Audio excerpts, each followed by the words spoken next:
মানব টিভির আজকের অনুষ্ঠানে আমাদের অতিথি মইনুল হক চৌধুরী হেলাল। হেলাল ভাই আমেরিকান প্রবাসী, ভালো সংগঠক, সফল ব্যবসায়ী, সমাজসেবী। প্যারিসে এসেছিলেন গ্লোবাল জাল্লাবাদের অনুষ্ঠানে, লন্ডন হয়ে ফিরবেন, সেই সুবাদে আমাদের সাথে আজকে তার সাক্ষাৎ। হেলাল ভাই, কি হলো আপনাদের সম্মেলনে? সেখানে আপনারা বৃহত্তর সিলেটকে নিয়ে কোনো কিছু দাবি করেছেন কিনা, বা আপনাদের উদ্দেশ্য লক্ষ্য সম্পর্কে যদি কিছু বলেন। ধন্যবাদ সাইদ ভাই, জনাব সাইদ চৌধুরী, মানব টিভির অন্যতম কর্ণধার।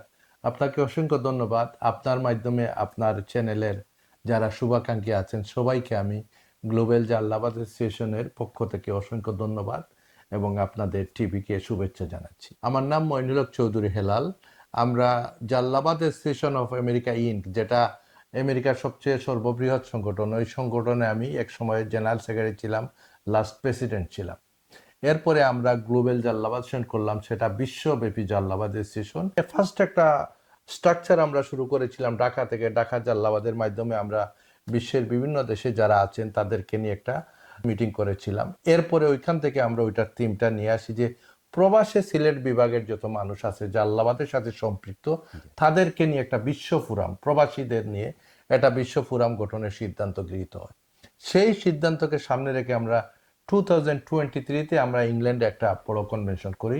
সেই কনভেনশন থেকে আমরা একটা কমিটি করি। সেই কমিটিতে আমাদের মুহিবুর রহমান মুহিব সাহেবকে সভাপতি এবং আমাকে জেনারেল সেক্রেটারি করে একটা প্রায় 40টা দেশের প্রতিনিধি একটা কমিটি গঠন করা হয়।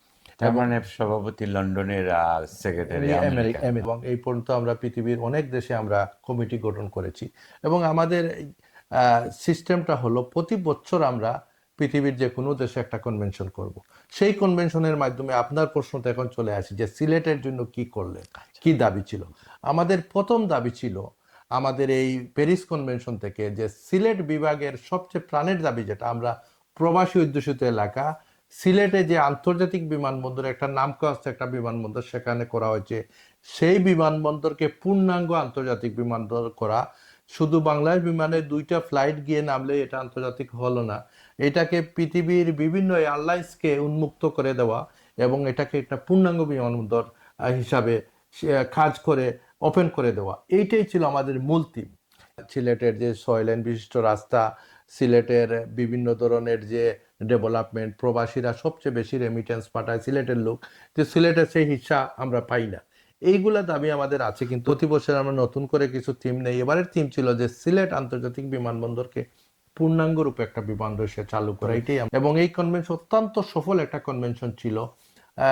সবাই এখানে আলাপ আলোচনা করেছেন যে প্যারিসের ইতিহাসে মনে হয় এত বড় প্রোগ্রাম, এত বেশি সেলিব্রিটি এখানে যান নাই। আমাদের প্রচুর সেলিব্রিটিরা ইংল্যান্ড থেকে সহ বাংলাদেশ থেকে এসেছিলেন এবং অত্যন্ত সফল একটা কনভেনশন আমাদের সম্পন্ন হয়েছে। সুন্দর, কিন্তু সুনির্দিষ্ট কোনো কর্মসূচি আপনারা হাতে নিয়েছেন কিনা? কারণ আপনি একটু আগে যেটা বললেন যে উসমানী আন্তর্জাতিক বিমানবন্দর আসলে নামে মাত্র, কারণ বিমান ছাড়া আর কোনো ফ্লাইট সেখানে নামে না। এবং মাঝখানে আপনি জানেন যে দুবাই শুরু করেছিল, কিন্তু তারা সুবিধা করতে পারে নাই, বিমানের লোকেরা তাদেরকে লোডিং আনলোডিং করতে ডিস্টার্ব করেছে বা বাধা দিয়েছে এক কথায়। তো এই যে এটা কি কারণ হতে পারে, আপনার কি ধারণা যে কেন সিলেটে আন্তর্জাতিক বিমানবন্দর যথার্থভাবে হচ্ছে না? কারণ আপনি এও জানেন যে চিটাগাঙ্গে একই সময় শাহমানত বিমানবন্দর হয়েছে, বিভিন্ন দেশের ফ্লাইট সেখানে ওঠানামা করতেছে। এইটা কি কারণ হতে পারে? এইটার একটা কারণ আমি মনে করি, আমি একজন প্রবাসী সিলেটবাসী, প্রবাসী জাল্লাবাদবাসী, প্রশাসন থেকে আমরা সিলেট এখন বৈষম্যের শিকার হচ্ছি। আমি একটা এক্সাম্পল বলি আপনাকে, বৈষম্যটা কি এটা নিয়ে গতকালও আমরা গ্লোবাল জাল্লাবাদ অ্যাসোসিয়েশন আমাদের কিছু কর্মকর্তারা আমাকে নিয়ে ডিনার করতে বসেছেন, এটা নিয়ে আমরা আলাপ করেছি যে এইখানে লন্ডন টু সিলেট যে লোকটা ফ্লাই করে যায়, সে যত টাকা ভাড়া দেয়, একটা লোক লন্ডন টু সিলেট হয়ে আবার ঢাকায় আসে, যেমন সিলেটে যে যায় তার তো ভাড়া হওয়ার কথা কম, ওয়ান ওয়ে সে ওয়ান ফেয়ারে, কিন্তু সে ঢাকায় গেল যে 2বার ফেয়ার গেল, তো তার ভাড়া কম, সিলেটের ভাড়া বেশি। এই যে বৈষম্যটা, এই এটা মানে সিলেটের প্রতি একটা মানে কি বলবো, আমাদের প্রতি যে আচরণ, এটার একমাত্র কারণ হলো বিমানকে কুক্ষিগত করে দুর্নীতি করা। গ্লোবাল জাল্লাবাদের গোল হলো আমরা এই যে সিলেটের বিপুল অংশের একটা জেনারেশন আমাদের প্রবাসে বড় হচ্ছে, আমাদের নতুন জেনারেশনকে আমাদের দেশের সাথে কানেক্টিভিটি করে আপনারা সিলেটি দিনের কাজ করছেন। তো এটা কিন্তু সিলেটে এই যে এয়ারলাইন, এটা প্রধান সমস্যা, প্রবাসীদের প্রধান সমস্যা। কারণ ব্যাগেজ প্রবলেম থেকে শুরু করে ফ্লাইট পাওয়া না পাওয়া, টিকেটের দাম বেড়ে যাওয়া, এবং যখন আপনার একটা ফ্যামিলি 5-7 জন যায় তাইলে অনেক বেশি বেড়ে যায়। যেখানে হলিডের সময় মানুষ যাবে যখন, তখন দ্বিগুণ বাড়িয়ে দেয় তারা। এসব এটার একটা নিপীড়নমূলক আচরণ বলা যেতে পারে। তো এই জন্য আপনাদের অ্যাকশন প্ল্যানটা কি? আমরা এই সুন্দর কথা বলেছেন, আমরা যেটা প্রাইমারি আলাপ করছি, আমরা এটা নিয়ে আরো বেশি কাজ করব। যে আমাদের অ্যাকশনটা হলো আমাদের প্রবাসী যারা আছি আমরা এটা নিয়ে একটা সারা, যেহেতু আমাদের নেটওয়ার্কিং সারা বিশ্বব্যাপী আছে, আমরা একসাথে একটা স্লোগান উঠাবো। আমরা যখন এটা দাবিটা উঠাবো, আমাদের যখনই এটা আমরা যেদিন এটার একটা সার্বলি প্রদান করি বা আমরা এটা অ্যাকশনে যাই, আমরা যখন একই দিনে নিউ ইয়র্কে হবে, লন্ডনে হবে, প্যারিসে হবে, স্পেনে হবে, ওইভাবে আমাদের যে নেটওয়ার্কিংগুলো আছে সেই নেটওয়ার্কিং মাধ্যমে বাংলাদেশের যত দূতাবাস, প্রবাসী হিসাবে বাংলাদেশের যত দূতাবাস আছে সব দূতাবাসে আমরা এই জিনিসটা আমরা দাবি তুলে ধরবো এবং প্রেশার ক্রিয়েট করবো। গত সপ্তাহে এখানে লন্ডনে বিমানবন্দর নিয়ে কমিউনিটি নেতৃবৃন্দ বসেছিলেন, সেখানে একটা কমিটি হয়েছে এবং আমরা সেখানে খুব শক্তভাবে বলেছি যে যেহেতু নতুন ইন্টারিম গভর্নমেন্ট যেটা আছে, তারা আশা করা যায় তারা বৈষম্য বিরোধী আন্দোলনের মাধ্যমে তারা ক্ষমতায় এসেছেন, তার মানে বৈষম্য তাদের দূর করাটা প্রাইমারি প্রথম কাজ। এবং আমাদের সাথে এই যে বৈষম্য হচ্ছে এটা তারা দূর করবেন। এই জন্য আমরা একেবারে ডাইরেক্ট আলটিমেটাম না দিয়ে আমরা চিন্তা করেছি যে একটা সুনির্দিষ্ট সময় দিয়ে তাদের বলবো, যেটা নির্দিষ্ট সময়ের ভিতরে আমাদের দাবি মানতে হবে, না হয় আমরা অ্যাকশনে যাব। এবং অ্যাকশনের ভিতরে আমাদের চিন্তা আছে যে আমরা বিমান বয়কট করা, সোনালী ব্যাংক বয়কট করা, এরকম। তো আপনারা কি এরকম কিছু চিন্তা করছেন? রাইট সাইদ ভাই, আসলে এইটাই তো সঠিক। আমরা যদি প্রথম আমরা আমাদের আবেদন জানাবো, দাবি করব, আমরা যখনই আমাদের এই আলটিমেটামটা শেষ হয়ে যাবে তখন আমরা কিছু অ্যাকশন অবশ্যই নিতে হবে, আমাদেরকে প্রেশার ক্রিয়েট করতে হবে। যেহেতু আমি দেখেছি, এই মিটিংটার কথা বলছেন, আমিও দেখেছি ওনারা বিমান বয়কটের হুমকি দিয়েছে, এটা সবচেয়ে বড় অ্যাকশন। আমরা রেমিটেন্স বয়কটের হুমকি দিব প্রয়োজন বোধে, যে আমাদের প্রবাসীদের যে সিলেট প্রবাসী রেমিটেন্স বন্ধ হয়ে গেলে বাংলাদেশের খবর হয়ে যাবে। তবে আমরা, আমি বলেছি সেখানে আমার বক্তব্যে যে আমরা আশা করছি ডক্টর ইউনূস কিন্তু প্রবাসী বান্ধব, এবং তিনি যখন নরওয়ে থেকে নোবেল নিয়ে তর্থাজার নোবেল নিয়ে লন্ডন হয়ে দেশে গিয়েছেন, আমরা এখানে বিশাল বড় সম্বর্ধনা দিয়েছি আলেকজান্ডার প্যালেসে, এবং তিনিও খুব মুগ্ধ হয়েছিলেন আমাদের এই সম্বর্ধনায়। এখন আপনারা একসাথে সবাই যদি কর্মসূচিটা নিশ্চিত করা যায় ব্রিটেনে, এবং আপনারা যেভাবে জাল্লাবাদ, গ্লোবাল জাল্লাবাদ থেকে যে চিন্তা করেছেন, এবং সবখান থেকে যদি এই দাবিটা উচ্চারণ হয়, তাহলে হয়তো এটা কাজ হবে। আপনি তো নানা রকম সমাজসেবামূলক কাজে না, আমেরিকায় সাধারণ মানুষদের কি ধরনের সমস্যা আছে যেটা মূলত আপনারা সহযোগিতা করতে হয় বা মানুষ আশা করে আপনাদের কাছে? আমাদের ভ্যারাইটির সমস্যা আছে সাইদ ভাই। জাল্লাবাদের সেশনের বিশাল একটা ছিল, সেমিটারি ছিল, কবরস্থান। এর আগে এগুলা এত গুরুত্ব ছিল না। যখন দেখা গেল ইয়েটা আসলো, কোভিড আসার পরে এমন হুলস্থুল শুরু হইলো চতুর্দিকে, আমরা সাথে সাথে আমাদের অনেক খবর দিয়েছি, আমরা খবর উন্মুক্ত করে দিয়েছিলাম যে সিলেটের যদি কেউ মারা যায় আর তার সামর্থ্য না থাকে, আমরা ফ্রি তাকে কবরস্থ করব। তো এরকমও কিছু দিছি আমরা, কিন্তু অনেকের আত্মীয় স্বজন আছে তারা চায় নাই যে আমরা, আমার বাবা মারা গেছে আমি ফ্রিটা করব না, এটা অনেকে করে নাই, কিন্তু অনেকের যাতে সামর্থ্য নাই আমরা করছি। এরপরে আমরা কিছু খবর কিনেছি যে ইমার্জেন্সি, এই যে কাজগুলা, এবং আপনি খবর যে কোনো জায়গায় দিতে পারবেন, কিন্তু এটা মুসলিম সেমিনারে এটা প্রথম জরুরি, এটা বিশাল বিশাল।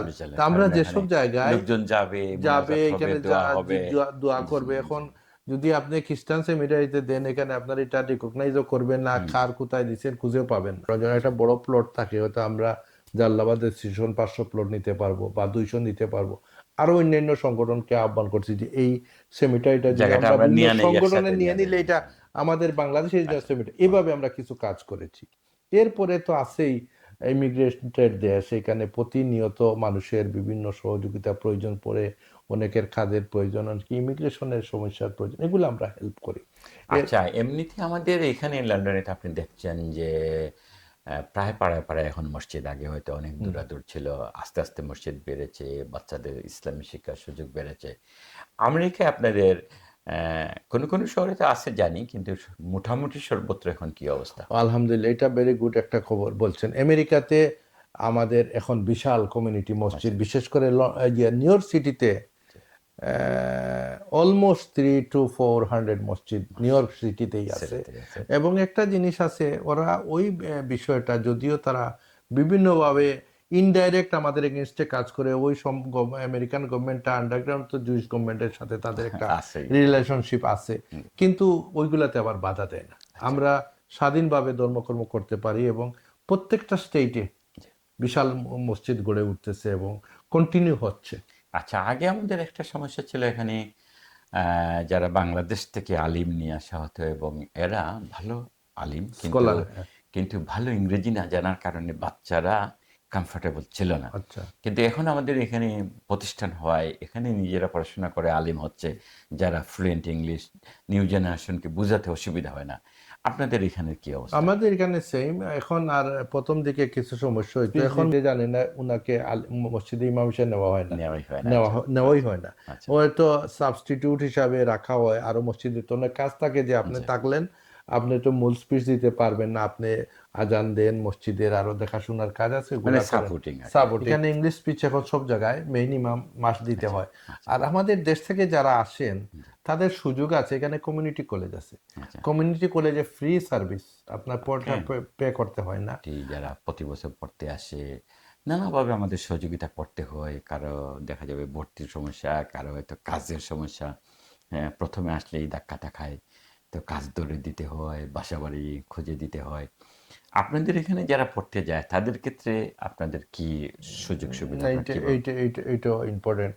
ইদানিং প্রচুর স্টুডেন্ট আসতেছে বিভিন্ন ইউনিভার্সিটি, বিশেষ করে নিউ ইয়র্ক, কানেকটিকা, ওগুলাতে। তো আমরা ওদের যোগাযোগ করে বিভিন্নভাবে।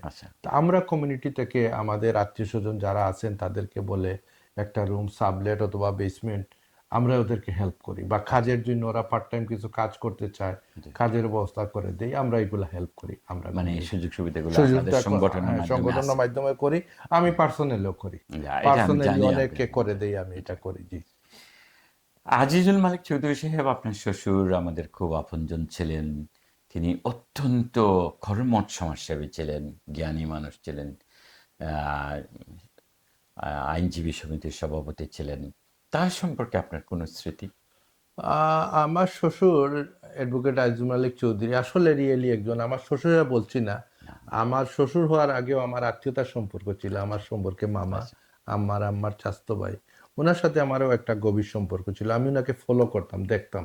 উনি নিঃস্বার্থভাবে, সাধারণত কোর্ট কাছারিতে অনেক আমাদের দেশে বিভিন্ন ধরনের সুযোগ সুবিধা নেওয়া যায়, ভালো কাজের বাইরেও আরো অনেক কিছু আছে। তো উনি ছিলেন নিঃস্বার্থ, নির্লোভ একজন মানুষ।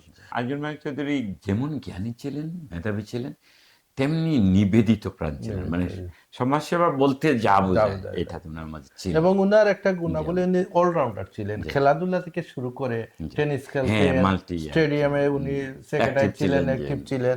উনি এরশাদ সাহেবের সাথে একবার গলফ করছে, এখানে উনাকে দিয়ে এরশাদ সাহেবের সাথে গলফ টেনিস খেলানো তারা করাইছে, ওই জাল্লাবাদ কেন্দ্রটা আমার সাথে গল্প করতে। উনি মোটামুটি অলরাউন্ডার একটা মানুষ ছিলেন। ওনার স্মৃতিচারণের জন্য কোনো বই বা প্রকাশনা বা কোনো কিছু আপনি কি চিন্তা করছেন? একটা বই অলরেডি হয়েছে, আমি বলি। আমাদের মদনমোহন কলেজের প্রিন্সিপাল জনাব আতাউর রহমান পীর সাহেব একটা স্মারকগ্রন্থ এই পর্যন্ত করেছে।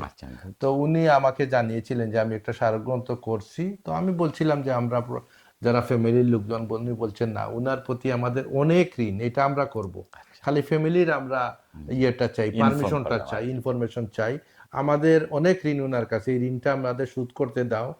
আর গত কিছুদিন আগে আমাদের আরেকজন সিলেটের ডাকের ফাউন্ডার সম্পাদক জনাব ফয়জুর রহমান, উনি আমার সাথে যোগাযোগ করছেন যে, তাই বলে একটা তো বই হয়েছে, বলে না, উনার সম্বন্ধে একটা বইয়ে শেষ না, আমরা আরো বই করতে চাই। এটা হওয়া উচিত, এটা হলে তো ভালো। ফয়জুর ভাই তো রাইট মানুষ, রাইট লোক, জি, রাইট মানুষ। এমনিতে আপনি সিলেটেও তো কিছু সমাজসেবামূলক কাজ করেন, এটা কি কোনো প্লেন ওয়েতে করেন না যখন জার্নি? এখনো আসলে কোনো প্ল্যান ওয়েতে শুরু করি নাই। আমার একটা প্ল্যান আছে, হয়তো আগামী ফেব্রুয়ারিতে যাব দেশে। আমি একটা ফাউন্ডেশনের মাধ্যমে শুরু করতে চাচ্ছি আর আচ্ছা কি। আচ্ছা এখন যেগুলা করতেছি আমার ওই যে গ্লোবালের মাধ্যমে বিভিন্ন প্রোগ্রাম হইলে ওগুলাতে, যেমন ফ্লাডের সময় এইভাবে এইভাবে করতেছি আপনার ইনশাআল্লাহ। ইউকে সফরে আর কোনো পরিকল্পনা আছে নাকি জাস্ট ভিজিট? না, ভিজিট না, আমি আসলে একটা দাওয়াতে আসছি। আচ্ছা আচ্ছা আমি যেহেতু প্যারিসে কনভেনশনে গেলাম প্রোগ্রামে, তো ওই সময় আমার একজন বন্ধু, উনি যে ইংল্যান্ডে বার্মিংহামে থাকেন, ওনার একটা অর্গানাইজেশন, এটা সবুজায়নের আন্দোলন, পরিবেশবাদী সংগঠন। তো উনি আমাকে জোর করে বললেন যে ভাই, আপনি যখন আসতেছেন প্যারিসে, তো একটুটা যদি আসেন, আমার প্রোগ্রামটা একটু ইন্টারন্যাশনাল প্রোগ্রামটা একটু ইয়েটা বাড়বে। তো আমি পরে অনেক চিন্তা ভাবনা করে রাজি হয়ে গেলাম। উনিও একটু অসুস্থ ছিলেন, যে উনি এভাবে আশা করছেন যে চলে যাই। আমার এক বন্ধু ইয়ে থেকে ফোন করছেন, উনি এই সুইজারল্যান্ডে ছিলেন, জেনেভাতে। উনি জেনেভাতে কাজ করেন, রেড পাসবুক। তো উনি আমার বলছেন যে লাল ভাই, আপনি যদি প্যারিস থেকে জেনেভাতে চলে আসেন, আমার এখানে রুম টুম রাখবো, যে ইয়েতে ইউনাইটেড নেশনে সব দেখে যাবেন। তো উনি আমারে যখন কল করছে, আমি অলরেডি লন্ডন চলে আসছে। উনি বলতেছে, আপনাদের তো সেকেন্ড হোম লন্ডন, না গেলে আপনাদের হয় না। দেশে গেলে হবে, কিন্তু লন্ডন না গেলে হবে না, আপনারা সবাই তো লন্ডনে। রাইট রাইট ওই রাইট। হিসাবে যে আপনারা আছেন, কমিউনিটির সবাই আছে, ওই আসার পর থেকেই 1 ঘন্টা সময় পাচ্ছি না, সবার সাথে গেল যোগাযোগ হচ্ছে ইনশাআল্লাহ। তা আমাদের লন্ডনের নতুন প্রজন্ম কিংবা আমাদের কমিউনিটি নেতাদের উদ্দেশ্যে কি আপনার কোনো বিশেষ কথা আছে? এইটাই একটা আমার আসলে খুব ভালো লাগে, ইংল্যান্ডে আসলে গতবারও আসছিলাম, যে এইখানে যে অনেক সংগঠন গড়ে প্লাস উঠে। আরেকটা জিনিস আছে, অনেকে মনে করে এত সংগঠন কি হবে, কেন Right. হচ্ছে, কিন্তু আমি দেখেছি ধরেন ঢাকা সমিতি যদি হয় বা বাংলাদেশ সমিতি, আপনি 10 টাকা চাঁদা দিলে, আপনার এলাকার জন্য একটা সমিতি যদি হয় আপনি 1000 দিবেন, দেখা যাবে। এটা আপনি যে খাইয়া না খাইয়া দিবেন, আমি দেখছি, কারণ ওইখানে রেসপন্সিবিলিটি, আপনার ফিল্ডিং, অনেক কিছু আছে। কাজেই আঞ্চলিক সমিতিগুলো বাংলাদেশে কন্ট্রিবিউট করার ক্ষেত্রে মসজিদ মাদ্রাসা রাস্তাঘাট সাইদ এইসব ভাইয়ের করার কথার ক্ষেত্রে। সাথে আমি 100% একমত। যেমন আমার এলাকা, ছোট্ট এলাকা, দক্ষিণ সুরমা, জালালপুর। জি, আমি জালালাবাদ রেজিস্ট্রেশন বিগ অর্গানাইজেশন করি, অনেক লোককে অনেক দিন বলেও নিতে পারি নাই, কিন্তু জালালপুর যেহেতু অর্গানাইজেশন, আমাকে জি। জোর করে সবাই, আপনি বড় সংগঠন, আমাদের এলাকাটা একটা, তো আমি সবাই বললাম একটা সংগঠন করেন, আমি হেল্প করব। দেখা যায় এই লোকগুলো কোনোদিন জালালাবাদে নিতে পারি নাই, কিন্তু ওই যে এলাকার সংগঠন, সিরিয়াস। সবাই সিরিয়াস। এই যে এখানে আপনাদের জাল্লাবাদের যে জি, অনুষ্ঠানে আমি গিয়েছিলাম, তারা দাওয়াত করেছিল, আমার মুশতাক ভাইয়ের আছেন জি, তো, দেখলাম তারা কন্ট্রিবিউট করতেছে বা সিরিয়াস তারা জি, জি। এলাকার। এই জন্য আঞ্চলিক সমিতি দরকার আছে, আঞ্চলিক সমিতি এই দরকার যে আছে। দরকার, অনেক লোক আছে, জি, তখন আপনার অন্য সংগঠন ডাকে যাবে না, যখন নজিয়ার এলাকায় সংগঠন হয় হুম, সে অবশ্যই যাবে। তো এটা তো লসের কিছু নাই। এই জন্য কমিউনিটি যত বড় হবে, সংগঠন বড় হবে, আমি মনে করি কমিউনিটির জন্য প্লাস, নাথিং রং, নাথিং হেলাল লুজ। ভাই, খুব খুশি হলাম আপনাকে পেয়ে। Thank thank you you Saeed ভাই, ইনশাল্লাহ। আপনার জি, মানব টিভিকে অসংখ্য ধন্যবাদ। ধন্যবাদ।